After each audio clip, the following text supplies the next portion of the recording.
Namaste. Welcome to Annie's Kitchen and you're watching Annie's Kitchen with Annie. ഇന്ന് നമ്മൾ ചെയ്യാൻ പോകുന്ന റെസിപ്പി നോൺ വെജ് ആണ്. പക്ഷെ അത് മീനിലാണ് ചെയ്യാൻ പോകുന്നത് വളരെ എളുപ്പത്തിൽ.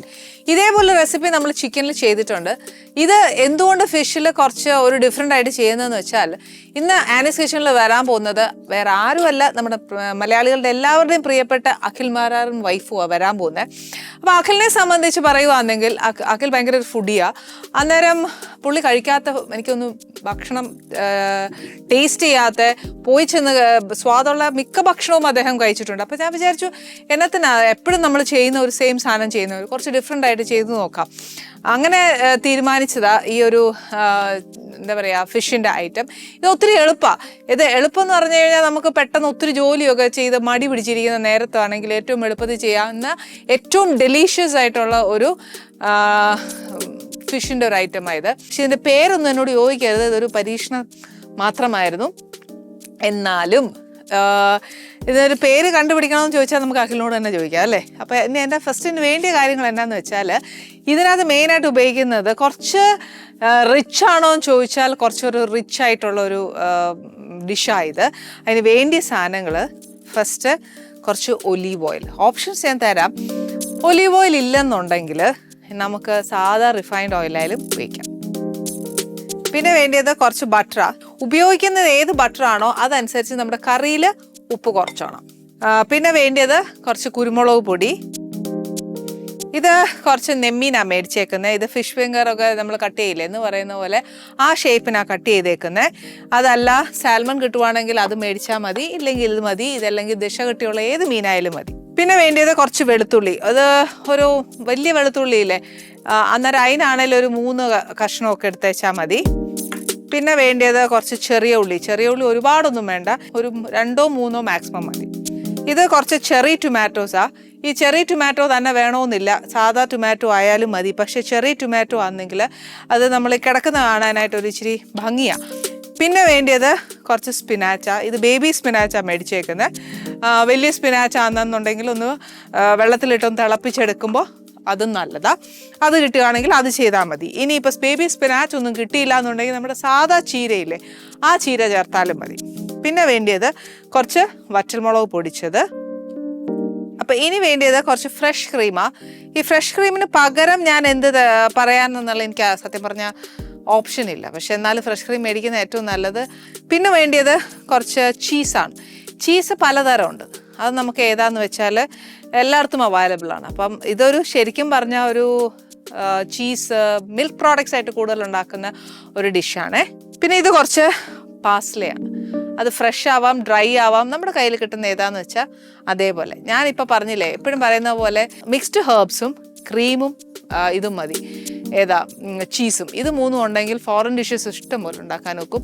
അതേപോലെ ചൈനീസ് ഉണ്ടാക്കണമെങ്കിൽ 3 സോസസ് എപ്പോഴും വീട്ടിൽ സ്റ്റോക്ക് ചെയ്താൽ മതി. അപ്പോൾ ഇപ്പം ഞാൻ ചെയ്യാൻ പോകുന്നത് ഒരു ഫോറിൻ ഡിഷാണ്. മസാലാസ് ഒന്നും അധികം വേണ്ട.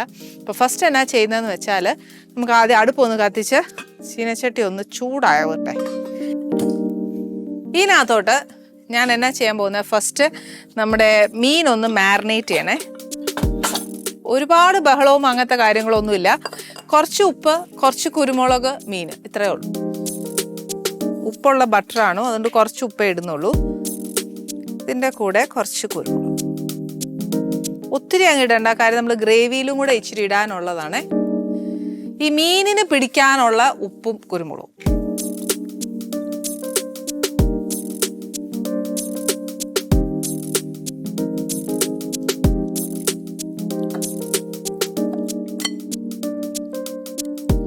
ഇതിവിടെ ഇങ്ങനെ ഇരിക്കട്ടെ. എന്നിട്ട് നെക്സ്റ്റ് നമ്മൾ ചീനച്ചട്ടിക്കകത്തോട്ട് ഇച്ചിരി എണ്ണ ഒഴിക്കണം. ഇതിനകത്തോട്ട് നമ്മൾ എണ്ണ ഒഴിക്കുമ്പോഴത്തേന് കുറച്ച് ഒലീവ് ഓയിലും കുറച്ച് ബട്ടറും കൂടെ ഇട്ട്, അതായത് ഒലീവ് ഓയിലിനെക്കാട്ടിലും കുറച്ച് ബട്ടർ മുന്നിൽ നിന്നാൽ ഇങ്ങനത്തെ ഡിഷസൊക്കെ ഉണ്ടാക്കുമ്പോൾ കുറച്ച് ടേസ്റ്റ് കൂടും. അതായത് മിൽക്ക് പ്രോഡക്ട്സ് ഏറ്റവും കൂടുതൽ ഉപയോഗിക്കുവാന്നേലില്ലേ കുറച്ച് ടേസ്റ്റ് ഇങ്ങനത്തെ ഡിഷസിന് കുറച്ച് നല്ലതാണ്. അപ്പോൾ ഫസ്റ്റ് കുറച്ച് ഒലീവ് ഓയിൽ. എന്നാൽ നമ്മുടെ എന്നാ പറയുക, മീൻ അങ്ങ് അടി പിടിച്ച് പോകാനും പാടില്ല. ഇച്ചിരി എണ്ണമയം ചീനച്ചട്ടിക്കകത്ത് ഇല്ലേലേ മീനെല്ലാം ഒട്ടിപ്പിടിക്കും.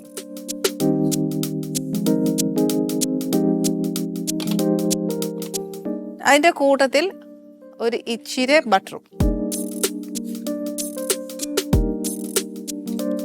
മീനിന് അങ്ങനെ ഒരുപാട് നേരം മാരിനേഷൻ പിടിക്കണം അങ്ങനെയൊന്നും ഇല്ല ഇതിന്. പക്ഷെ കുറച്ചു നേരം വെച്ച് പെരട്ടി ഫ്രിഡ്ജിലൊക്കെ വെക്കുവാന്നേൽ കുറച്ചുകൂടെ നല്ലതാ. അപ്പം ഇപ്പം നമുക്ക് സമയമില്ലാത്തതുകൊണ്ട് ഞാൻ ഈ പറഞ്ഞ പോലെ ഇപ്പം തന്നെ അങ്ങ് വറുക്കാനിടുക. പിന്നെ ബാക്കി നമ്മുടെ ഗ്രേവിയിൽ കിടന്ന് ഇതിന് ഒത്തിരി മസാല ഇല്ലാത്തതുകൊണ്ടില്ലേ ഞാൻ അങ്ങനെ ഒത്തിരി നിർബന്ധിക്കത്തുമില്ല ഇന്ന് തന്നെ വെക്കണം അതായതാന്നൊന്നും.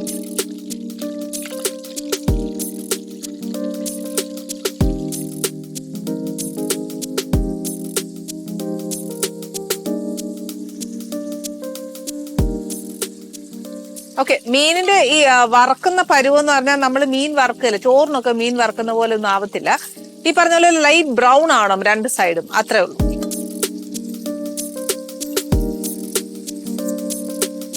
ഒരിച്ചിരി മൊരിഞ്ഞില്ല എന്നുണ്ടെങ്കിൽ നമ്മൾ ഗ്രേവിയിലൊക്കെ ഇട്ട് ഇളക്കുമ്പോഴത്തേനല്ലേ അതങ്ങ് പൊടിഞ്ഞു പോകും. ഇപ്പൊ ഇതിനകത്ത് ഒരു മീനിന്റെ പരുവം കറക്റ്റാ, അത് നോക്കുവാന്നേലും അറിയാം. എന്നിട്ട് ഈ ഒരു പരുവം മതി. അവിടെ ഇവിടെയൊക്കെ ഒരു ബ്രൗൺ കളർ ആവുകയല്ലേ, അത്രയും മതി, അതിൽ കൂടുതൽ വേണ്ട.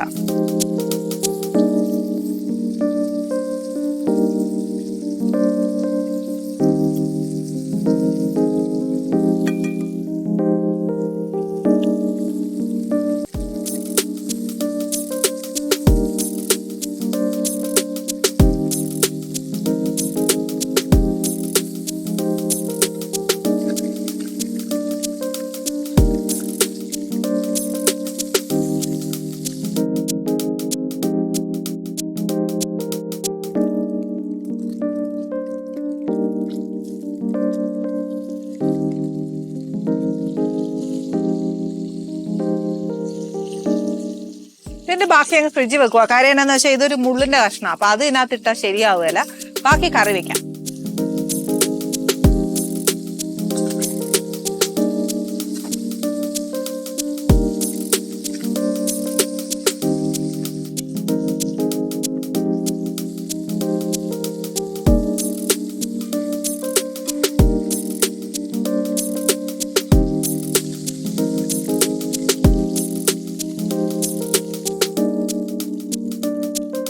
ഓക്കെ, നമ്മുടെ മീനെല്ലാം വറുത്ത് കഴിഞ്ഞു. പക്ഷെ എൻ്റെ ചൈനച്ചട്ടി കണ്ടു കഴിഞ്ഞാൽ മഹാബോറ.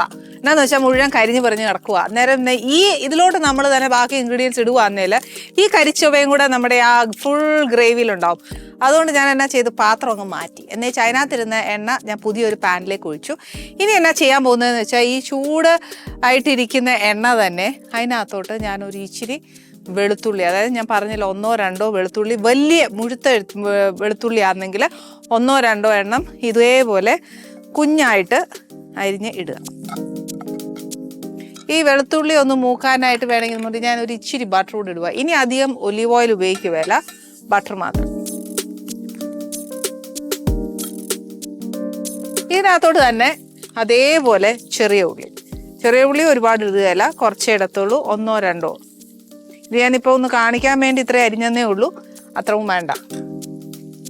ഇതൊന്ന് ഫ്രൈ ആവണേ.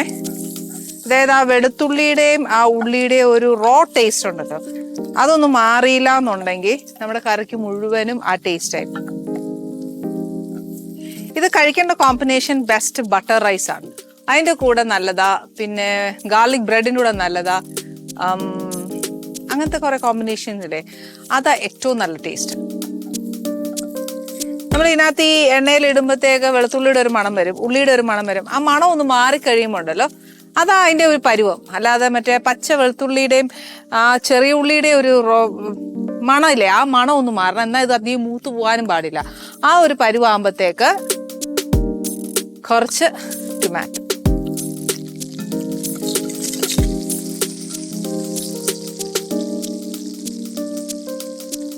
ഈ ടൊമാറ്റോയ്ക്ക് പിടിക്കാനുള്ള കുറച്ച് ഉപ്പും കുരുമുളകും കൂടെ ചേർക്കുക.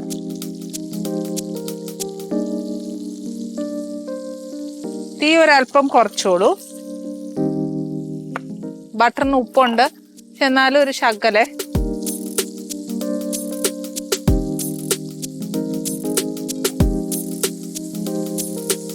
ഇതിനൊന്നും ഒരുപാട് വേവ് അങ്ങനത്തെ കാര്യങ്ങളൊന്നുമില്ല. ഇനി ഇതിനകത്തോട്ട് ഞാൻ ഒത്തിരി സ്പിനാച്ച് ഇടാൻ പോവാ.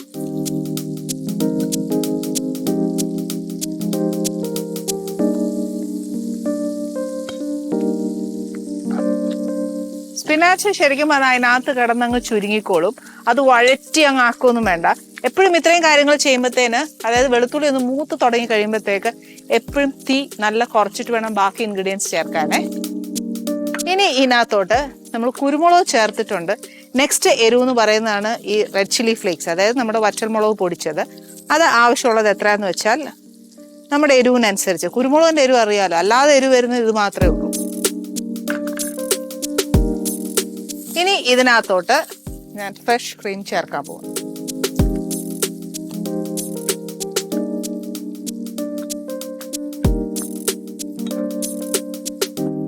ഇതിന്റെ കൂടെ തന്നെ ഫിഷും ചേർക്കണം. പക്ഷെ ഈ ഫ്രഷ് ക്രീം നല്ല തിക്കാണ്, അപ്പൊ ഞാൻ ഒരു ഇച്ചിരി വെള്ളം ചേർക്കുവാണ്.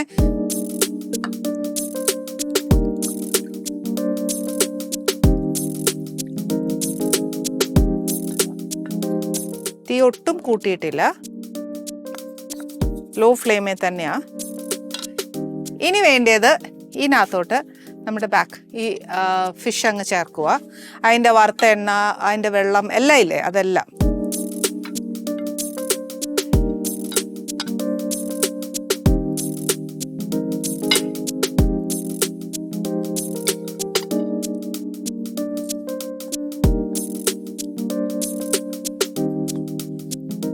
ശരിക്കും ആ ചെറിയ ടൊമാറ്റോസ് ഒക്കെ ഇച്ചിരി മേളിൽ കിടക്കുന്ന കാണാനൊക്കെ നല്ല രസമല്ലേ.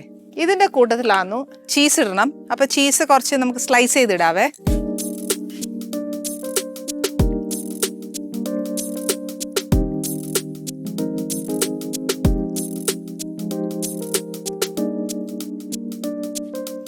ഇനിയിപ്പോൾ വലിയ പണിയൊന്നുമില്ല. ഈ ചീസും കൂടെ ഒന്ന് മെൽറ്റ് ആയി കഴിഞ്ഞാലേ കുറച്ചുകൂടെ ഗ്രേറ്റ് ചെയ്തിടുവാണെങ്കിൽ കുറച്ചുകൂടെ എളുപ്പമാണ്. ഇതിപ്പോൾ ഞാൻ വിചാരിച്ചു ഇച്ചിരി സമയം, എന്നെ സംബന്ധിച്ച് മീൻ ഈ പറഞ്ഞ പോലെ വെന്തു ഇല്ല എന്നല്ല, പക്ഷെ എന്നാലും നമുക്ക് മീൻ എപ്പോഴും ഇച്ചിരി വെള്ളത്തിൽ കിടന്ന് തിളയ്ക്കുമ്പോൾ ഒരു സമാധാനമാണ്. എനിക്കും അത് തന്നെയാണ്. അപ്പോൾ പിന്നെ എന്നാന്ന് വെച്ചാൽ ഇതും ഒന്ന് ആവുകയും ചെയ്യും, നമ്മുടെ ചീസൊന്ന് മെൽറ്റ് ആവുകയും ചെയ്യും. അതല്ല ഏറ്റവും നല്ല ബുദ്ധി. ചീസിനെ എല്ലാം ഒന്ന് തിളയ്ക്കുന്ന ഭാഗത്തോട്ട് അങ്ങ് ആക്കി കഴിഞ്ഞ് കഴിഞ്ഞാൽ ഇനി ഇതിന് വേണ്ട ഉപ്പ്, എരിവ്, പുളി ഇതെല്ലാം കുറവുണ്ടെങ്കിൽ അങ്ങ് നികത്തിക്കോണം ഈ സമയത്ത്. അതായത് മീൻ ഒരുപാട് ഇട്ട് നമ്മൾ അങ്ങോട്ട് അതിനെ ഉപദ്രവിക്കേണ്ട, പക്ഷേ എന്നാൽ അതിൻ്റെ കാര്യങ്ങളൊക്കെ ഇതിനെത്തുകയും വേണം. ഇനി ഇതിനകത്തോട്ട് നമ്മൾ മല്ലിയിലയും മറ്റു കാര്യങ്ങളൊക്കെ ഇടുന്ന പോലെയാണ് ഈ പാസ്ല ഇടുന്നത്. അത് നമുക്ക് ഫ്രഷ് ഇല്ല എന്നുണ്ടെങ്കിൽ ഡ്രൈഡ് മേടിച്ച് വെച്ചാലും മതി, അതായാലും കുഴപ്പമില്ല.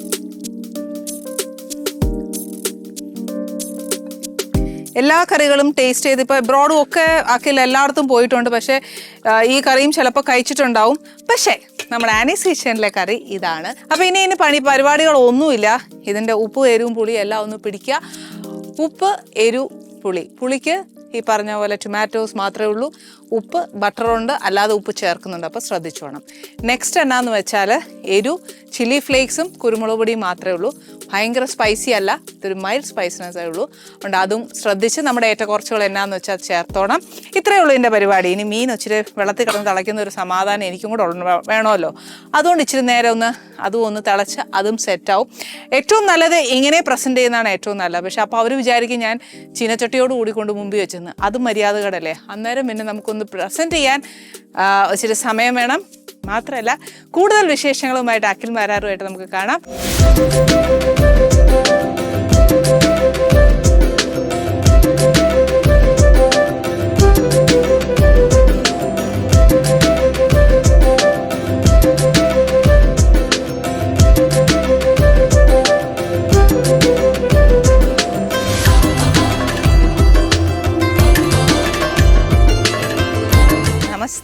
നമസ്തേ. അതെ അഖിൽ, ഒരു മിനിറ്റ്. നമ്മൾ തമ്മിൽ പരിചയമുണ്ട്, പക്ഷെ നമ്മൾ തമ്മിൽ പരിചയമില്ല. ഭാര്യ ഫസ്റ്റ് ടൈം അല്ല നമ്മൾ കാണുന്നത്, പക്ഷെ ആനീസ് കിച്ചണിൽ ഫസ്റ്റ് ടൈമാണ് വരുന്നത്. അതിൻ്റെതായ റെസ്പെക്റ്റും കാര്യങ്ങളും ഒക്കെ കൊടുക്കണ്ടായോ? ചുമ്മാ അങ്ങ് വന്നേച്ചങ്ങ് ഞാൻ പോകുന്നില്ല.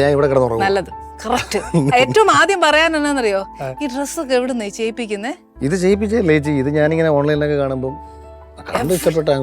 ഒത്തിരി ചേഞ്ച് ഉണ്ട് അല്ലെ? ആദ്യം കാണുന്നതിലും ഒത്തിരി എനിക്കൊന്ന് ഒത്തിരി അപ്ഡേറ്റഡ് ആയി, ഫാഷനബിൾ ആയി. വർത്താനം പറയുന്ന കുറവാന്നോ? അഖിലിനോട് കൂടി എന്റെ വീട്ടിലെ CC ക്യാമറ ചേച്ചി എടുക്കണം, അന്നേരം ചേച്ചിക്ക് അറിയാം എന്താ സത്യം. വർത്താനം പറയുന്നത് എന്റെ അടുത്ത് ഇങ്ങോട്ട് വന്നപ്പോഴും പറഞ്ഞു, പണ്ടത്തെ പോലൊന്നും അല്ല, നിങ്ങൾ അവിടെ വെച്ച് എന്നെ എന്തെങ്കിലും പറഞ്ഞാൽ ഞാൻ ചലക്കി തരുമെന്ന്. എന്റെ തമ്പുരാനെ, എന്തായാലും അത് കൈ നീട്ടാന്ന് എനിക്ക് ഉറപ്പായി. അല്ല, ശരിക്കും പറഞ്ഞോ? അതൊന്ന് അതല്ലേ ചേച്ചി, പണ്ടത്തെ ഇന്റർവ്യൂലൊക്കെ പോകുമ്പോ ഞാൻ അധികം മിണ്ടത്തില്ല. പുള്ളി അപ്പം ആൾക്കാരുടെ വിചാരം ഭയങ്കര മേൽ ഷോവനിസമാണ്, എന്നെ പേടിപ്പിച്ച് ഇങ്ങനെ അമ്മക്കി. അങ്ങനെ എന്തായാലും അഖിലല്ല, അത് അഖിലിന്റെ ക്യാരക്ടറിലെ മനസ്സിലാവും. ഇടി ഓരോ ഇടി ഞാൻ കൊള്ളുമ്പോഴും പിന്നെ അതൊന്നുമില്ല, അതൊക്കെ ചുമ്മാ പറയുക. ചേച്ചി കഴിഞ്ഞ ദിവസം തന്നെ നോക്കണേ, എന്റെ ഒരു അവസ്ഥ ചേച്ചി ആലോചിച്ചു. അവിടെ എന്തുവാ CCTV ഫുട്ടേജ് വല്ല ഉണ്ടോ? അല്ല എന്തുവാ മനുഷ്യ, എന്നെ ഇടിക്കും കേട്ടോ നിങ്ങളില്ലെങ്കിൽ. എന്നതാ ഞങ്ങളൊന്ന് കാണട്ടെ. ചേച്ചിയാണ്, ചേച്ചിയുടെ മാത്രം ഹസ്ബൻഡ് ഒരു സംവിധായകനല്ലേ, പിന്നെ അദ്ദേഹം എവിടെയൊക്കെ പോയി വർക്ക് ചെയ്യുന്നത് ചേച്ചിക്ക് അറിയാതെ. ഞാൻ ഇന്നലെ ആ CCL കളിക്കാൻ പോയതാണ്. ഞാൻ അവിടെ കിടന്ന് മരിച്ച് ഫീൽ ചെയ്ത് ഇവിടെ കണ്ടില്ല. ഞാൻ ആ പ്രാചി തേലാന്റെ കൂടെ നിൽക്കുന്ന ഈ വീഡിയോ അത് മാത്രം കട്ട് ചെയ്ത് എനിക്ക് അയച്ചു തന്നിട്ട് എന്തോ ഉദ്ദേശമൊന്നും. അല്ല, എന്താ ഉദ്ദേശം ചോദിക്കുന്നോണ്ട് എന്നാ തെറ്റ്?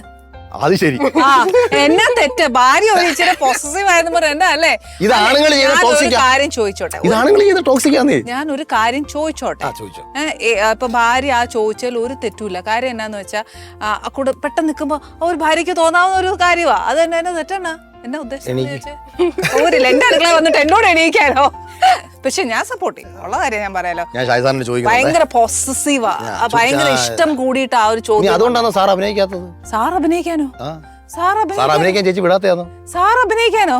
യോ, ഞാൻ ആ ചരിത്രം പോലും ചിന്തിച്ചിട്ടില്ല.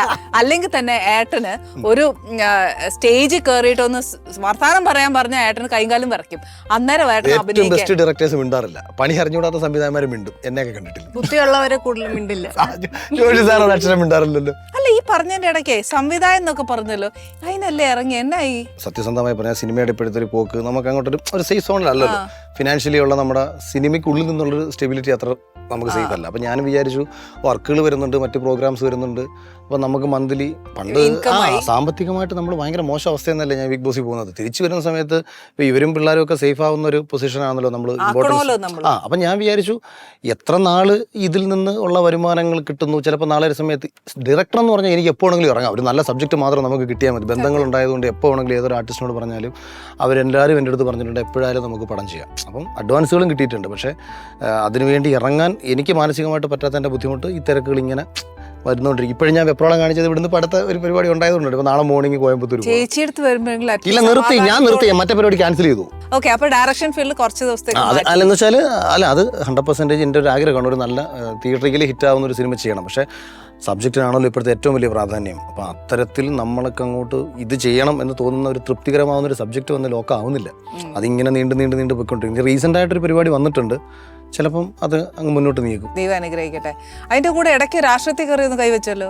അത് ഇടയ്ക്കല്ല, അത് എപ്പോഴും ഉണ്ട്. ഇപ്പോഴും എന്നെ ഒരുപാട് അതെന്താന്ന് വെച്ചാലേ ഇത് പറയുമ്പോൾ എന്നെ ആൾക്കാർ കളിയാക്കി. ഈ പല മേഖലയിൽ ദൈവം ആർക്കും കഴിവ് കൊടുക്കരുത്. ഇതിപ്പോ അപ്പൊ അതാണ് പറ്റിയ പ്രശ്നം. ഞാൻ പണ്ടേ പറയുമായിരുന്നേ ഒറ്റ കഴിവേ കൊടുക്കാവൂ. അതിലാകുമ്പോൾ നമുക്ക് ഒരു പ്രശ്നമല്ല. ബാക്കി ഇപ്പുറത്ത് മണ്ടരാന്ന് പറഞ്ഞാലും ഇതിൽ പിടിച്ചു നിൽക്കാൻ പറ്റും. എവിടെ പോയാലും ഞാൻ അവിടെ പിടിച്ചു നിൽക്കും. അതിനുള്ള എല്ലാ പരിപാടിയും അറിയാം. അതിപ്പോൾ രാഷ്ട്രീയമായാലും സിനിമയായാലും സ്പോർട്സ് ആയാലും ഇതിലൊക്കെ പിടിച്ചു നിൽക്കും. പക്ഷേ ഇതിലൊന്നിലും നമ്മൾ ഒരു ബെസ്റ്റ് ആകുക, അതാണല്ലോ ഇമ്പോർട്ടൻസ്. അങ്ങനെ ബെസ്റ്റ് ആകാൻ പറ്റിയത് ബിഗ് ബോസിൽ ചെന്നപ്പോഴാണ്. കാര്യം എന്ന് വെച്ചാൽ ഇതെല്ലാം ഇംപ്ലിമെന്റ് ചെയ്യാൻ പറ്റുന്ന സ്പേസ് അവിടെയാണ്. സംസാരം, കല, കായികം, മെന്റൽ എബിലിറ്റി, ഇതെല്ലാം കൂടെ നമുക്ക് ഒരേപോലെ ഇംപ്ലിമെന്റ് ചെയ്യാൻ പറ്റുന്ന ഒരു സ്പേസിൽ ചെന്നപ്പോൾ നമുക്ക് സക്സസ് ആവാൻ പറ്റി. അപ്പം അതുകൊണ്ട് ഇങ്ങനെ കൺഫ്യൂഷൻ അടിച്ചു. രാഷ്ട്രീയം വരുന്നത് അതുകൊണ്ടാണ്. ഇപ്പോഴും കുറെ മണ്ഡലങ്ങളിലൊക്കെ പേരുണ്ട്. ഇഷ്ടമാണോ രാഷ്ട്രീയത്തിൽ? രാഷ്ട്രീയത്തിൽ ഇറങ്ങാനൊക്കെ ഇഷ്ടമാണ് ചേച്ചി. എന്ന് വെച്ചാൽ ഇറങ്ങാൻ ഇഷ്ടമാണെന്ന് വെച്ചാൽ ഞാൻ പണ്ടൊക്കെ ചിന്തിച്ചത് നമുക്ക് മറ്റുള്ളവർക്ക് വേണ്ടി എന്ത് ചെയ്ത് കൊടുക്കാൻ പറ്റും. ഈ ചിന്തയാണ് ഞാൻ ഈ ജോലിയൊക്കെ കളഞ്ഞിട്ട് ഇറങ്ങുന്ന സമയത്ത് ഫസ്റ്റ് തോട്ട് അതാണ്. ഈ കൂടുതൽ കാര്യങ്ങൾ നാടിന് വേണ്ടി ചെയ്യാൻ പറ്റും. ഇപ്പം കലാകാരന്മാരും അങ്ങനെയാണ് ചെയ്യുന്നത്. ഒരുപാട് പേരെ സന്തോഷിപ്പിക്കുന്ന ജോലി കലാകാരന്മാർ ചെയ്യുന്നുണ്ട്. മറ്റേത് നമ്മുടെ ഒരു കഴിവുകൊണ്ട് അല്ലെങ്കിൽ ഒരാൾക്ക് വേണ്ടി ഒപ്പം നിന്നുകൊണ്ട് ഇച്ചിരി റിസ്ക് എടുത്താലും വേണ്ടിയില്ല, കൂടുതൽ കാര്യങ്ങൾ ചെയ്യാൻ പറ്റുന്നൊരു സ്പേസ് നമുക്ക് ക്രിയേറ്റ് ചെയ്യപ്പെടും.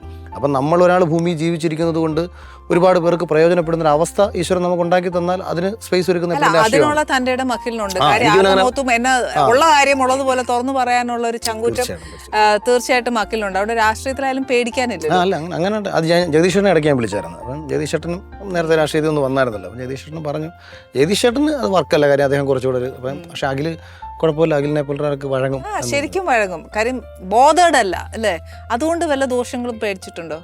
ഇവിടെ എന്നെ രാത്രിയിൽ ഇറക്കാൻ വേണ്ടി തള്ളിവിട്ടോണ്ടിരിക്കുക. പേടിയില്ല. ഇവള് എന്നെ അണ്ണാന്നാണല്ലോ വിളിക്കുന്നത്. ഞാൻ ഇവളെന്നെ കാണുമ്പോൾ ഞാൻ കതറിട്ട് നടക്കുന്ന സമയത്താണ്. കതറിട്ട് നടക്കുന്ന മാത്രമല്ല കേട്ടോ, എനിക്ക് അന്നത്തെ ഒരു രാഷ്ട്രീയ പാർട്ടിയിൽ അടിയിൽ തലയെ പൊട്ടി ചോരയെ കുളിച്ച് വരുന്ന സമയത്ത് അമ്മയും മോളും കണ്ടോണ്ടിരുന്ന കൈയടിച്ചതാണ്. ചുമ്മാ എന്തേലൊക്കെ കാച്ചുവാ. ചോദിച്ചു നോക്ക്, കൈ അടിച്ചോണ്ടിരിക്കുവല്ലായിരുന്നോ ഒരാളിങ്ങനെ വെട്ടി കീറി കിടക്കുമ്പോഴത്തേന്? ചോദിച്ചു ഭയങ്കര ഹാപ്പിയായി. അങ്ങനൊന്നും ചുമ്മാ മനുഷ്യത്തില്ലാതെ മനുഷ്യരല്ലേ ലോകത്തുള്ളത്.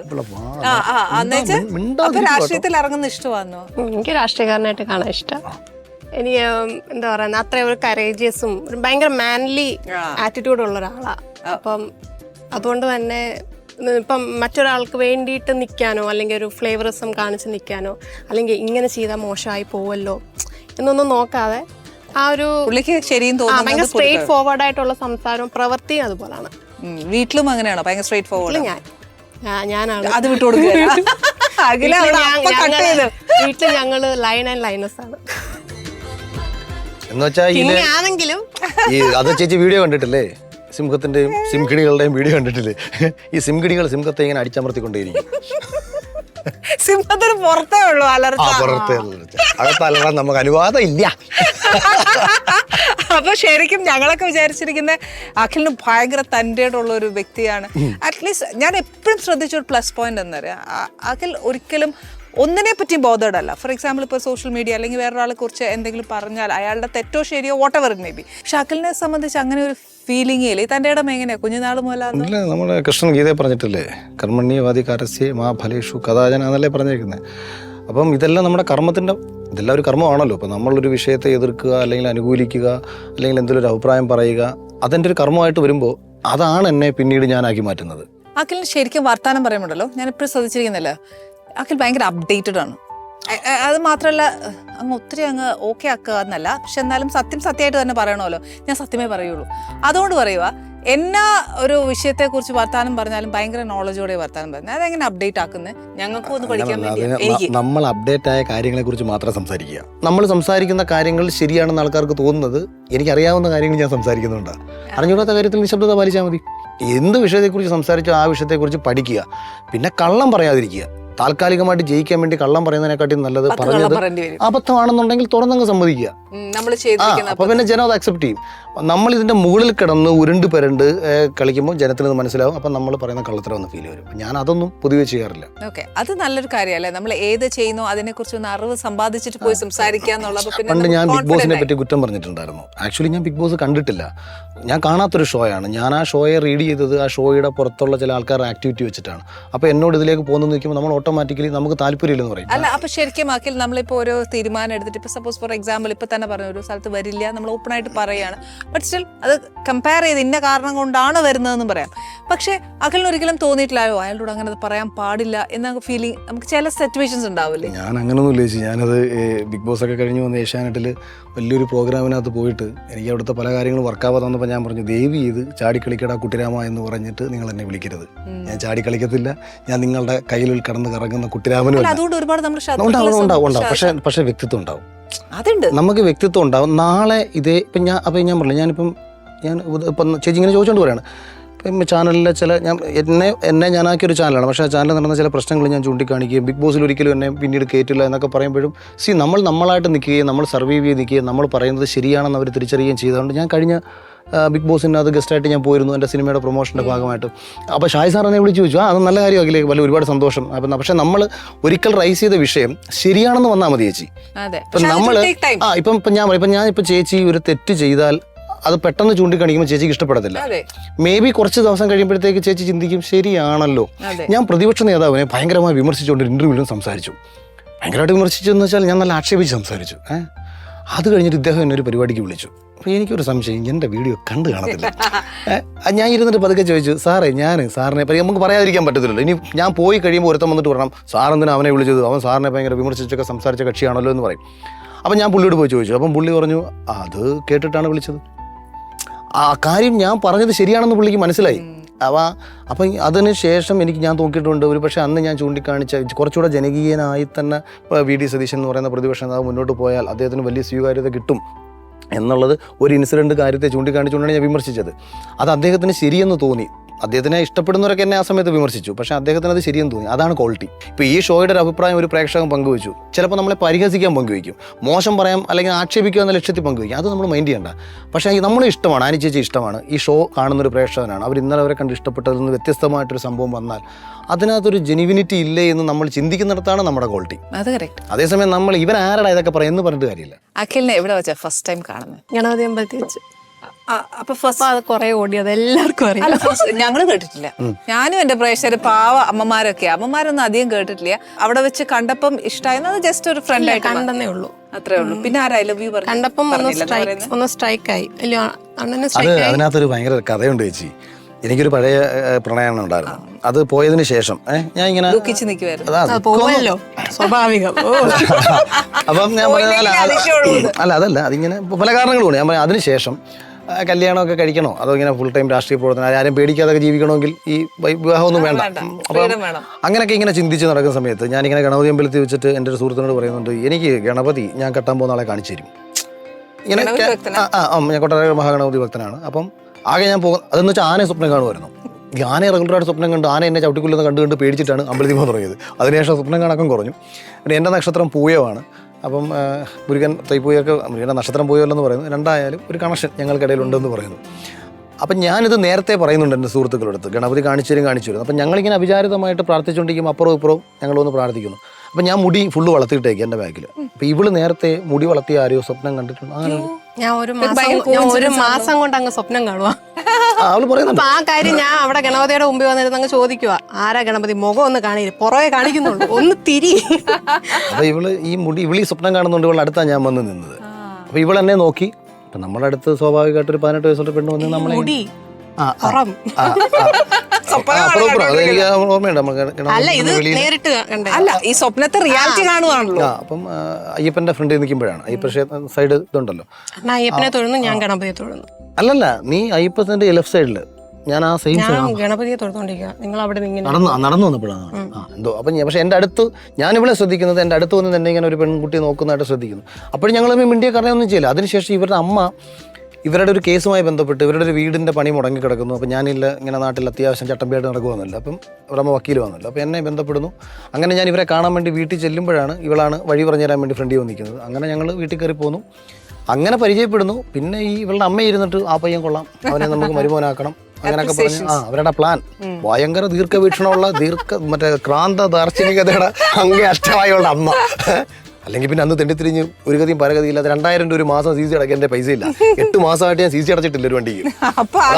CC-കാർ വീട്ടിൽ കയറിക്കൊണ്ടിരിക്കുക. ഇതിന് ഞാൻ CC അടയ്ക്കാതെ 8 മാസമായിട്ട് ഇവന്മാരും കയറിക്കൊണ്ടിരിക്കുക. ഞാൻ രാഷ്ട്രീയത്തിലുണ്ടായിട്ട് മാത്രം ഇവന്മാർക്ക് വണ്ടി പിടിച്ചോണ്ട് പോകാൻ പറ്റില്ല. ഞാനും വരെ വരട്ടെ. അന്ന് ഗണപതി അമ്പലത്തിൽ പോയിട്ട് വന്നപ്പോഴും ഞാൻ അമ്മയോട് പറഞ്ഞു, അമ്മ ഞാൻ ഇങ്ങനെ ഒരു അണ്ണനെ കണ്ടു, സ്വപ്നത്തിൽ കണ്ട അണ്ണനാ. അതുകൊണ്ട് ഞാനും ഇങ്ങനെ പറഞ്ഞു. അങ്ങനെ എന്റെ ജീവിതത്തിലായി. നേരിട്ട് കണ്ടപ്പോ അമ്മയ്ക്ക് തോന്നി ഇത് എന്റെ അപ്പൂപ്പനാണെന്ന്. അമ്മയ്ക്ക് അപ്പൂപ്പൻ അവിടുത്തെ ഒരു പഴയ മാടമ്പിയായിരുന്നു. ഈ അഹങ്കാരികളായ നായർ മാടമ്പിമാരുടെ കിടത്തിപ്പെടുന്ന ഒരു ഫാമിലിയാണ് വരുന്നത്. ചൊണയും അവന്റെ അതൊക്കെ കണ്ടോ, ഒരു റിസംബ്ലൻസ് പോലെ. ലക്ഷ്മിയുടെ അമ്മയെ വളർത്തിയത് അപ്പൂപ്പനാണ്. അച്ഛൻ നേരത്തെ മരിച്ചു പോയതുകൊണ്ട് അപ്പൂപ്പനാണ്. അപ്പൊ അപ്പൂപ്പന്റെ ശിക്ഷണത്തെ വളർന്നുകൊണ്ട് അപ്പൂപ്പന്റെ ആ മാടമ്പിത്തരം കണ്ട ഇവരും ഇദ്ദേഹമായിട്ട് ചെറിയൊരു സാമ്യം ഉണ്ടോ? രണ്ടിന്റെ സ്വഭാവം ഒന്നാ. പിന്നെ വിട്ടുകൊടുക്കാൻ കുടുംബത്തിലോട്ട്. പിന്നെ മാത്രമല്ല ഇവരുടെ അമ്മ ഒരു വലിയ കേടിയാ. അപ്പൊ അതുകൊണ്ട് അവർക്ക് ചട്ടമ്പിത്തരമൊക്കെ കാണിച്ച് നടക്കുന്ന ഒരു മരുമോനെ വേണം. ചട്ടമ്പി, അമ്മ ചട്ടമ്പി, മോള് ഞാനും അച്ഛനും ഒക്കെ. ഇവര് രണ്ടുപേരും അല്ല, അങ്ങനെ ഞാൻ കരുതിയിരുന്നത്. അഖില് പറയട്ടെ, അല്ല അങ്ങനെ ചേച്ചി ഞാൻ കരുതിയിരുന്നത്. വൺമാൻ ഷോ സിനിമയ്ക്കകത്ത് ജനാർദ്ദനം പറയുന്നവർക്ക് ഞാൻ വേണമെങ്കിൽ മുതുക് കാണിക്കാൻ ഇതാ എന്റെ അവസ്ഥ. ഇച്ചിരി ചേച്ചി പോയി കഴിഞ്ഞപ്പോ എന്റെ അടുത്ത് പറയാതെ മൈക്ക് ഓഫ് ആട്ടോ, ഞാൻ പറയുന്നുണ്ടത് പുറത്തോട്ടിറങ്ങിയിട്ട് പേടിപ്പിച്ച് അഖിലിപ്പോ ശരിക്കും പറഞ്ഞ പേടിച്ച് എന്തോ പറയും ടീച്ചറും കുട്ടിയൊക്കെ പേടിച്ചേ ഉള്ളൂ. എനിക്ക് എന്റെ ഭർത്താവിന്റെ അടുത്തല്ല കാണിക്കാൻ പറ്റും. ആ സ്വാതന്ത്ര്യം കൊടുക്കണമല്ലോ അല്ലേ. ഫ്ലാറ്റിലെ ഡോർ തുറന്ന് ഇറങ്ങിയാൽ ഞാൻ ഡീസന്റാ. അഖിൽ ശരിക്കും നമ്മളിപ്പോൾ ഞാനാന്നേലും അല്ലേ ഒരു വർത്താനം പറയണമെങ്കിലൊക്കെ എന്നതേലും ഒക്കെ ഒന്ന് ഓപ്പൺ ആയിട്ട് സംസാരിച്ച് പോയി കഴിഞ്ഞാൽ പിന്നെ നമ്മുടെ ഈ ഒരു സോഷ്യൽ മീഡിയ നമ്മളെ അങ്ങ് ഭയങ്കരമായിട്ട് ഇല്ലാതാക്കും. അപ്പൊ ശരിക്കും നമുക്ക് ഭയങ്കരമായിട്ട് നെഗറ്റീവ് അടിക്കും. അങ്ങനെയൊക്കെ വരുന്ന സിറ്റുവേഷനിൽ നമ്മൾ എങ്ങനെ ഫേസ് ചെയ്യുന്നത്? എനിക്കൊരു ധൈര്യം പറഞ്ഞുതരാം. വളരെ സിമ്പിൾ. അപ്പൊ ചേച്ചി ഇതിനകത്ത് 2 കാര്യങ്ങളുണ്ട്. ഒന്ന്, നമ്മളെ ആക്ഷേപിക്കാനും പിന്നെ ഇവർക്കൊരു മനോരോഗം ഉണ്ടല്ലോ, ഇങ്ങനെ കമന്റ് ഇടുന്ന ഒരു രസം, അങ്ങനെ ഇടുന്ന കുറെ വിഭാഗമുണ്ട്. അപ്പൊ ഇതിനിടയിലൂടെ നമ്മൾ കമൻറ്റ് ശ്രദ്ധിക്കുന്ന ആൾക്കാരാണ്, ഒന്നുകിൽ ഇത് പൂർണ്ണമായിട്ട് ശ്രദ്ധിക്കാതിരിക്കുക. ശ്രദ്ധിക്കുന്ന ആൾക്കാരാണെങ്കിൽ ഇതിൽ ഏതെങ്കിലും കമൻറ്റ് നമ്മൾ തിരുത്തപ്പെടേണ്ടതായിട്ടുണ്ടോ, അല്ലെങ്കിൽ നമുക്ക് മുന്നോട്ട് നയിക്കുന്ന ചില കമൻറ്റുകളും വരും. അപ്പൊ ഇത് മാറ്റിവെച്ചാൽ ബാക്കി ഈ മൂന്നാമത്തെ കമന്റ് മാറ്റിവെച്ചാൽ ബാക്കിയുള്ള കമന്റുകളെ നമ്മൾ കാണേണ്ടതാ. ഞാൻ പറഞ്ഞു, ഞാൻ വണ്ടി കൊണ്ട് പോയപ്പം ഒരു കല്യാണ വീട്ടിലേക്ക് ഞാൻ കയറാൻ പോവാണ്. ഒരു രക്ഷയിലൊരു 4-5 പട്ടികൾ വന്നിട്ട് ഫ്രണ്ടി കിടന്ന് ഭയങ്കര കുര. ഞാൻ ഹോൺ അടിക്കുന്നുണ്ട്, മാറുന്നില്ല. അപ്പം ഞാൻ അന്നേരം നോക്കിയപ്പോഴത്തേക്ക് ഈ പട്ടിക്കറിയാം ഇത് വലിയ വണ്ടിയാണെന്നും ഇത് ഞങ്ങൾക്കൊന്നും ചെയ്യാൻ പറ്റത്തില്ലെന്നും. ഈ പട്ടിയുടെ ഈ കുരയെ നോക്കിക്കൊണ്ട് ഞാൻ തിരിച്ചിറങ്ങിയെന്ന് കുരയ്ക്കാൻ പോയി ഇത് നിങ്ങൾ എന്നെ കടിക്കും, അല്ലെങ്കിൽ ഞാൻ തിരിച്ച് കടിക്കണം. അപ്പോൾ ഇത് രണ്ടും എന്നെ കൊണ്ട് പറ്റുന്നതല്ല. കാര്യം എനിക്ക് അവിടെ ബുദ്ധിമുട്ടുണ്ടാവും. എനിക്കൊരു ലക്ഷ്യത്തെത്തണം, എനിക്ക് കല്യാണ വീട്ടിലെത്തണം. ഞാൻ പതുക്കെ ആ വണ്ടി കൊണ്ട് പോകുന്നു, ഈ പട്ടികൾ അടുത്ത കാറ് വരുന്നു, അതിൻ്റെ പുറകെ കുര നടത്തുന്നു. ഇതാണ് സോഷ്യൽ മീഡിയയിലെ ഇത്തരക്കാര മനോഭാവം. നമ്മുടെ പോസ്റ്റ് കഴിഞ്ഞാൽ ഇവൻ അടുത്ത പോസ്റ്റ് തേടി പോവാണ്. അവൻ്റെ ലക്ഷ്യം എന്ന് പറയുന്നത് അവൻ എവിടെങ്കിലും പോയി ഒന്ന് തെറി വിളിക്കണം.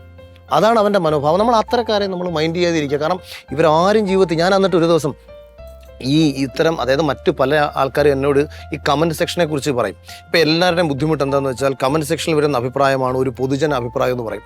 ഇപ്പം എന്നോട് ചിലർ പറയും, അളിയാ കുറേ ഹേറ്റ് കമൻറ്റ് ഉണ്ടല്ലോ. അപ്പം ഞാൻ പറയും, എത്ര ഹേറ്റ് കമൻറ്റ് ഉണ്ട്? 100 അല്ലെ 150? കേരളത്തിൽ എത്ര ജനങ്ങളുണ്ടെന്ന വിചാരം? ഇപ്പം ഏകദേശം കണക്ക് നമ്മൾ അനൗദ്യോഗികമായി കൂട്ടിയാൽ തന്നെ 4 കോടിക്ക് മേളിൽ കാണും. ഇതിൽ 2 കോടി ആൾക്കാർക്ക് ബോധമുള്ളവരാണല്ലോ. ബാക്കിയെല്ലാം 10 വയസ്സിന് താഴെയുള്ള കുട്ടികളും ഒരു 70-80 വയസ്സിന് മുകളിലോട്ടുള്ളവരെ സോഷ്യൽ മീഡിയ ഇല്ലാത്തവരെ നമ്മൾ മാറ്റി വെച്ചാൽ 2 കോടി ആൾക്കാർ ഇവിടെ ഉണ്ടല്ലോ. ഇനി ഞാനൊരു വലിയ രാഷ്ട്രീയ പാർട്ടിയല്ലേ പറഞ്ഞത്. ആ രാഷ്ട്രീയ പാർട്ടിയിൽ എത്ര പേരുണ്ടാവും? അവർക്ക് വോട്ട് ചെയ്ത 1 കോടി ജനങ്ങൾ കേരളത്തിലുണ്ടല്ലോ. അതിൽ എത്ര പേര് കമൻറ്റ് ഇട്ടു? അപ്പം ബാക്കി എല്ലാവരും എന്നെ അനുകൂലിക്കുകയല്ലേ. ഞാൻ അതിലാണ് സന്തോഷിക്കുന്നത്. 150 പേര് തെറി പറഞ്ഞു എന്നുള്ളതല്ല, 150 പേരെ ഉള്ളോ തെറി പറയാനെന്നാണ് ഞാൻ ചിന്തിക്കുന്നത്. നമ്മളൊരു വിഷയം പറയുമ്പം നിശബ്ദമായി നമ്മളെ അനുകൂലിക്കുകയും, ചേച്ചി കുറച്ചു മുമ്പ് പറഞ്ഞ കണക്ക് എൻ്റെ ഒരു ഒപ്പീനിയൻ വരുന്നത് കൊണ്ട് ഞാൻ എന്തിനാണ് വല്ലവൻ്റെയും തെറി കേൾക്കുന്നതെന്ന് നിശബ്ദമായിട്ട് നമ്മളെ അനുകൂലിക്കുന്ന വലിയൊരു വിഭാഗമുണ്ട്. ഇത് വെച്ചിട്ട് കുറച്ച് ആർട്ടിസ്റ്റുകളും ഇപ്പോൾ ചേച്ചി ചോദിച്ച ചോദ്യം കുറച്ച് നടിമാരൊക്കെ എന്നോട് ഇങ്ങനെ പറഞ്ഞു, ഇങ്ങനെ അവർ പോകുമ്പം ചില ഓൺലൈൻ ക്യാമറകൾ, അപ്പോൾ അതിൻ്റെ കമൻസ്, ഇതൊന്നും ഇവള് തന്നെ ഞങ്ങളൊരു ബൈക്ക് എടുത്ത സമയത്ത് ഇവൾ ആദ്യം വരുന്നില്ലെന്ന് പറഞ്ഞത്, നിങ്ങൾ പോയി ബൈക്ക് എടുത്തു എന്ന് പറഞ്ഞു. അപ്പോൾ ഞാൻ പറഞ്ഞു, ഈ വാന്നൊക്കെ ഞങ്ങൾ ഒരുമിച്ച് പോയി. അപ്പോൾ ഇവർക്ക് ഈ ബൈക്കിൽ കയറി BMW ബൈക്ക് ആയതുകൊണ്ട് ബൈക്ക് ഹൈറ്റ് ഉണ്ടല്ലോ. അപ്പോൾ ഇവർക്ക് നോർമൽ ഡ്രസ്സ് ഇട്ട് സാരിയൊക്കെ കൊടുത്ത് വരുന്ന ബുദ്ധിമുട്ടായതുകൊണ്ട് പൊതുവെ ചുരിദാർ അവൾ അങ്ങനെ ഇടാറില്ല. ഇന്നത്തെ ഇത് ഇടുന്നുണ്ട് വളാവ് കിട്ടിയതാണ്, അങ്ങനെ എടുത്തുകൊണ്ട് വന്നാൽ. അപ്പോൾ ഇവളൊരു പാൻറ്റും ഒരു ഇത് കിട്ടും. യഥാർത്ഥത്തിൽ ഇവർക്ക് കംഫർട്ടാവുന്ന രീതിയിൽ ബൈക്കിലിരിക്കാൻ വേണ്ടി ഇട്ടതാണ്. അതിന് ആ ഫോട്ടോ എടുത്ത് വെച്ചിട്ട് 2 പിള്ളേരെ തള്ളയായി ഇവളിത് ആരാടാ ഇതിലായിരുന്നു എന്നുള്ള രീതിയിൽ എനിക്കറിയാൻ വയ്യ ഫുള്ള് കമൻറ്റ്. നമുക്കിത് ഒരു വിഷയമുള്ള കാര്യമല്ല, പക്ഷേ ഇത് ബാധിക്കുന്ന ആൾക്കാരുണ്ട്. അപ്പം ഞാൻ ഈ ഓൺലൈനിലെ കുറച്ച് പേരെടുത്ത് പറഞ്ഞു, എടാ നിങ്ങൾ കമൻറ്റ് സെക്ഷൻ ഓഫ് ചെയ്യും. നിങ്ങൾക്ക് ഏതെങ്കിലും രീതിയിൽ സ്ത്രീകളെ ആക്ഷേപിക്കത്തക്ക ഒരു മനോരോഗികൾ ഇവിടെ ഉണ്ടെങ്കിൽ അത്തരം നെഗറ്റീവ്സ് വരുന്ന കമൻറ്റുകൾ നിങ്ങളങ്ങ് ഓഫ് ചെയ്ത് വെക്കുക. അത് അവന്മാർ പോലും അക്സെപ്റ്റ് ചെയ്തില്ല. അതിന് അവന്മാരെ എന്നെ കുറ്റം പറഞ്ഞു കിടക്കുന്നു, അഖിലേട്ടൻ ഞങ്ങളെ വിമർശിച്ചെന്നൊക്കെ പറഞ്ഞിട്ട്. അപ്പോൾ പക്ഷേ ഇതെന്താ പ്രശ്നം? ഈ കമൻറ്റ് കണ്ടിട്ട് ഇതാണോ ഞങ്ങൾക്ക് എന്ന് പറയുന്ന ഒരു ഇമേജിലേക്ക് എത്തുന്ന ഒരു പ്രശ്നമാണ് എല്ലാവർക്കും ഉള്ളത്. ഇതൊരു എക്സൈസ് ഓഫീസർ ഒരിക്കലും എൻ്റെ അടുത്ത് പറഞ്ഞു, ഈ സർക്കാർ തീരുമാനം എടുക്കുന്നത് പോലും സോഷ്യൽ മീഡിയയിൽ ഒരു കമൻറ്റ് നോക്കിയിട്ടാണ്. അതായത് 200 300 എന്ന് വെച്ചാൽ ഇതാണ് ഒരു പൊതുജന അഭിപ്രായം എന്നുള്ള ഒരു ധാരണയെ വെച്ചിട്ടാണ് ഈ പലപ്പോഴും പലരും ഒരു റീഡിങ് ചെയ്യുന്നത്. ഒരു സിനിമയെ കുറിച്ച് ഒരു 100 പേര് മോശം പറഞ്ഞാൽ ഇതാണോ ഈ സിനിമയുടെ അഭിപ്രായം? ചേച്ചി ഫേക്ക് ആയിട്ട് ക്രിയേറ്റ് ചെയ്യാം. അതും കറക്റ്റ് ആണ്. ഒരു 10 പേരൊരു സോഷ്യൽ മീഡിയയിൽ ഇരുന്നുകൊണ്ട് ഒരു സിനിമയെ കുറിച്ച് അതെല്ലാ ആർട്ടിസ്റ്റും പറയുന്നുണ്ട്. അങ്ങനെ ദൈവത്തോർത്ത് പറയുന്നത് ഒരു 30,000 രൂപ മുതൽ 50,000 രൂപ വരെ കൊടുത്താൽ 500 കമന്റ്സ് ഇടാൻ വേണ്ടിയിട്ടുള്ള PR ഏജൻസികളുണ്ട്. ഇത് വളരെ സിമ്പിളാണ്. ഇപ്പോൾ യൂട്യൂബിൽ ഇപ്പോൾ ചേച്ചി ഒരു മെയിൽ ID ഉണ്ടാക്കിയിട്ട് അല്ലെങ്കിൽ നമുക്ക് 10 ഫേക്ക് അക്കൗണ്ട് നമുക്ക് ഉണ്ടാക്കി വെക്കാം. ഒരാൾക്ക് വേണമെങ്കിൽ 10 8 ഉണ്ടാക്കി വെക്കാം. അതേപോലെ ഇൻസ്റ്റാഗ്രാമിൽ നമുക്ക് ഉണ്ടാക്കി വെക്കാം. ഇത് മാറി നമ്മളിലേക്ക് നമ്മൾ വന്നിട്ടൊരു വാട്സപ്പ് ഗ്രൂപ്പ് ഉണ്ടാക്കിയാണ്. ഒരു 25 പേരടങ്ങുന്ന ഒരു വാട്സപ്പ് ഗ്രൂപ്പ്. ആ 25 × 8 200 ഫേക്ക് അക്കൗണ്ടുകളായി കഴിഞ്ഞു. ഒരാൾ 8 വീതം ഉണ്ടാക്കിയാൽ വെറും 25 പേരുടെ ഒരു വാട്സപ്പ് ഗ്രൂപ്പിലേക്ക് ഒരു പർട്ടിക്കുലർ ലിങ്ക് അങ്ങോട്ട് അയച്ചു കൊടുക്കുകയാണ് ഇവർ. പോയി കമന്റ് ഇടൂ. അതായത് എന്താണ് ആ പറഞ്ഞേക്കുന്നതെന്നോ ശരിയോ തെറ്റോ ഒന്നുമല്ല, നീ അവിടെ പോയി തെറി വിളിച്ചോളൂ, ഇതാണ് നിർദ്ദേശം. അതാണ് നിർദ്ദേശം. അത് സിനിമയ്ക്കെതിരെയാകാം, വ്യക്തിക്കെതിരെയാകാം, രാഷ്ട്രീയ പാർട്ടികൾക്കെതിരെയാകാം, കമ്പനികൾക്കെതിരെയാകാം, ചാനലുകൾക്കെതിരെ, ഇതെല്ലാം ആകാം. ഇത് ഓപ്പറേറ്റ് ചെയ്യുന്ന ഒരു വിഭാഗം ഇവിടെ ഉണ്ട്. അപ്പം അതല്ലാതെ നമ്മൾ ഇതിൻ്റെ ഇടയിലൂടെ ഇന്നത്തെ കാലത്ത് നിഷ്പക്ഷരാരാണ്, സത്യം ആരാ പറയുന്നതൊക്കെ കണ്ടുപിടിക്കാൻ വലിയ പ്രയാസമാണ്. ആകെ നമുക്ക് നോക്കാൻ പറ്റുന്നത് നമ്മുടെ ഫോളോവേഴ്സ് ലിസ്റ്റിൽ നമ്മുടെ പേജിൽ വരുന്ന ആൾക്കാർ നമുക്കറിയാവുന്നവർ നമ്മളെപ്പറ്റി മോശം പറയുന്നുണ്ടോ? പലതും ഫേക്ക് അക്കൗണ്ടുകളായിരിക്കും. പിന്നെ ലാലേട്ടൻ പറഞ്ഞാണെങ്കിൽ മുഖമില്ലാത്ത ആൾക്കാരുടെ അഭിപ്രായങ്ങൾ നോക്കി നമ്മൾ ജീവിക്കാതിരിക്കുക എന്നുള്ളത് തന്നെയാണ് ഏറ്റവും നല്ലത്. പക്ഷെ അവിടെയും ചിലർ നമ്മളെ അറിയാവുന്നവർ, നമ്മൾ തിരുത്തപ്പെടണമെന്ന് ആഗ്രഹിക്കുന്നവർ, ഇന്നലകളിൽ നമ്മളെ ഇഷ്ടപ്പെട്ട ഒരാൾ പറയുകയാണ്, അഖിലെ ഞങ്ങൾക്ക് ഇഷ്ടമായിരുന്നു, ഇപ്പോൾ അഖിൽ കാണിക്കുന്ന ഇന്ന കാര്യത്തോട് യോജിപ്പില്ല. അപ്പം നമ്മൾ ചോദിക്കും എന്താണ് അതിനകത്തുള്ള പ്രശ്നം? അത് എൻ്റെ കുഴപ്പമാണോ അവരുടെ കുഴപ്പമാണോ എന്ന് ഞാൻ തിരിച്ചറിയണം. ചിലപ്പോൾ അത് അവരുടെ കുഴപ്പമായിരിക്കാം, എന്നെ ഇഷ്ടപ്പെടാത്തതിൻ്റെ കാരണം അവരുടെ കുഴപ്പമായിരിക്കാം. അതല്ല എൻ്റെ കുഴപ്പം കൊണ്ടാണ് അവർ ഇഷ്ടപ്പെടാത്തതെന്നുണ്ടെങ്കിൽ അത് തിരുത്താൻ ഞാൻ ശ്രമിക്കുന്നിടത്താണ് നമുക്ക് മുന്നോട്ട് പോക്കുണ്ടാവും.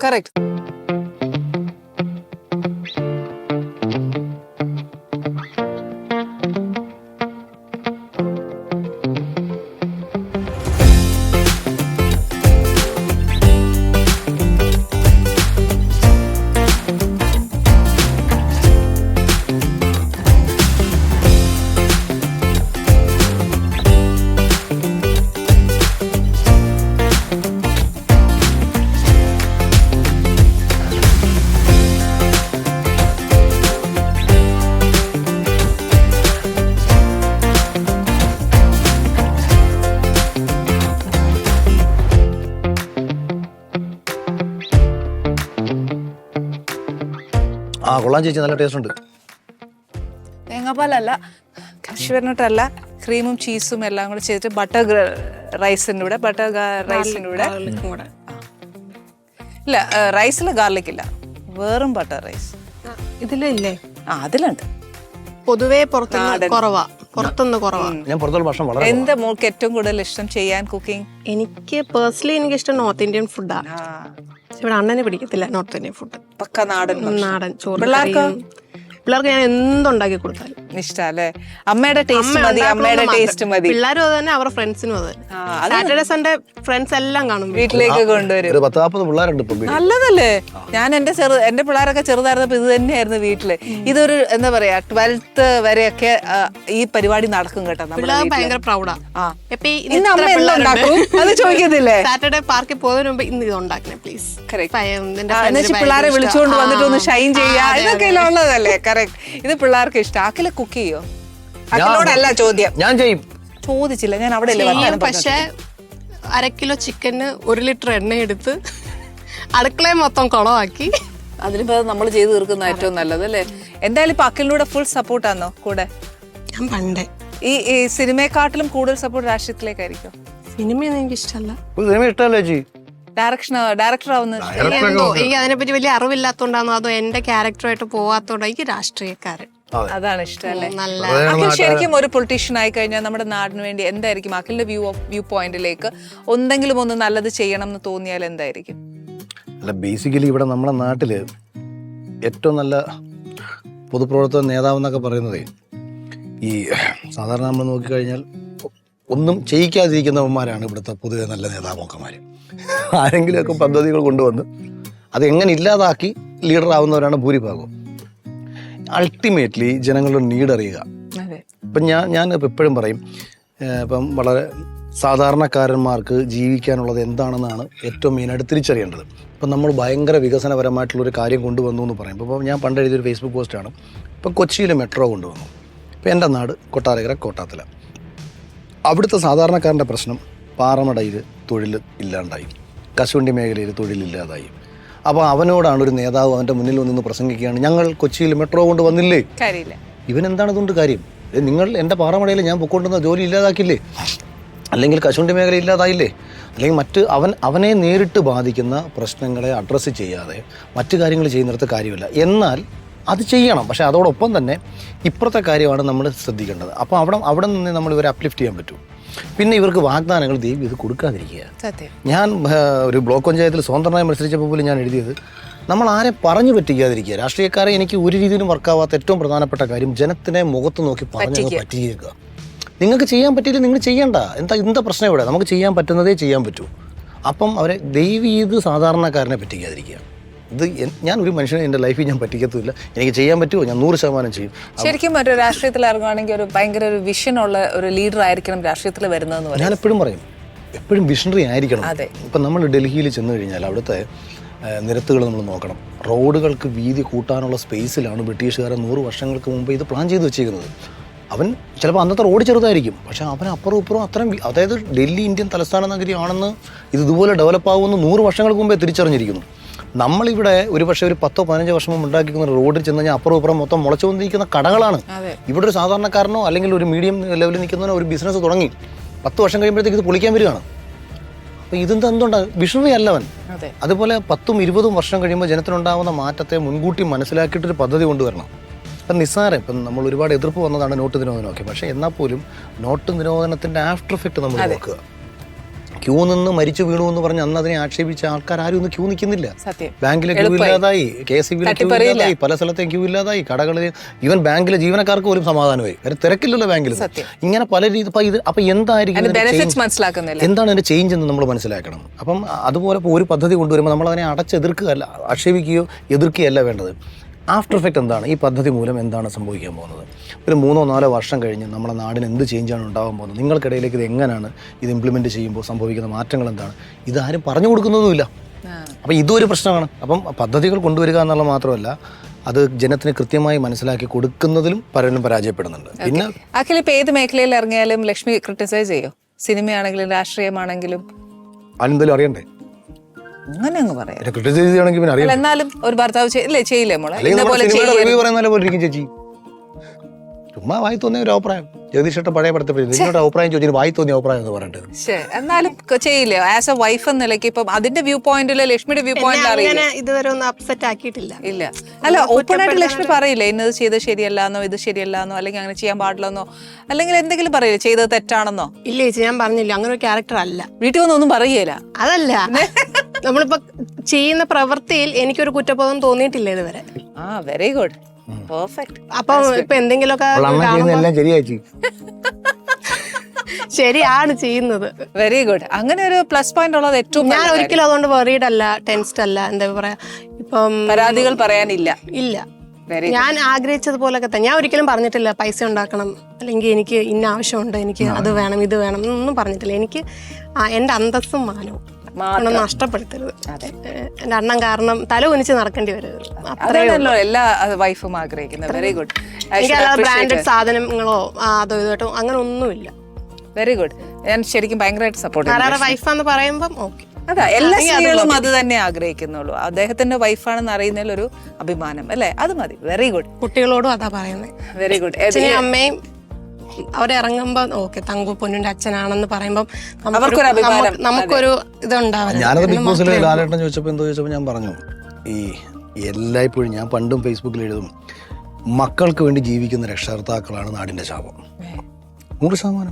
ദൈവീത് നിങ്ങൾക്ക് വേണ്ടി ജീവിക്കുക, രക്ഷകർത്താക്കൾ നിങ്ങൾക്ക് വേണ്ടി ജീവിക്കുക, മക്കളെ നിങ്ങൾ സ്വയം പര്യാപ്തരാക്കുക. സത്യം. ഞാൻ എന്തായാലും സമയം കളയുന്നില്ല. ഈ പറഞ്ഞ പോലെ ഞാൻ അംഗീകരിക്കണമല്ലോ. Anyway, thank you very much. ഒരുപാട് സന്തോഷം. അടുത്ത പ്രാവശ്യം വരുമ്പോൾ കുറച്ച് സമയം കണ്ടെത്തി വരണേ. ഈ ധൃതി പിടിച്ച് ഓടി വരരുത്. Thank you. എനിവേ, നമ്മൾ അഖിലിന്റെ കുറെ വിശേഷങ്ങൾ കേട്ടില്ല, പകുതി വിശേഷങ്ങളെ കേട്ടുള്ളൂ. എനിക്ക് തോന്നുന്നു അഖിലിനെ സംബന്ധിച്ച് ഒരു കാലോ അല്ലെങ്കിൽ ഒരു 10% ആയിട്ടുള്ളൂ. നമ്മളെ സംബന്ധിച്ച് വലിയ അറിവുകളാണ്. ബട്ട് സ്റ്റിൽ ആ ഒരു പെർട്ടിക്കുലർ എന്താ പറയുക, ഇത്രയും സമയം നമ്മൾ നല്ലോണം എൻജോയ് ചെയ്തു. Thanks to Akhil and Lakshmi. പിന്നെ ഇതേപോലെ പുതിയ അതിഥികളും പുതിയ വിശേഷങ്ങളും പുതിയ വിഭവങ്ങളുമായിട്ട് നമുക്ക് വീണ്ടും കാണാം. Till then, good bye. Ali's Kitchen. Let's cook with love.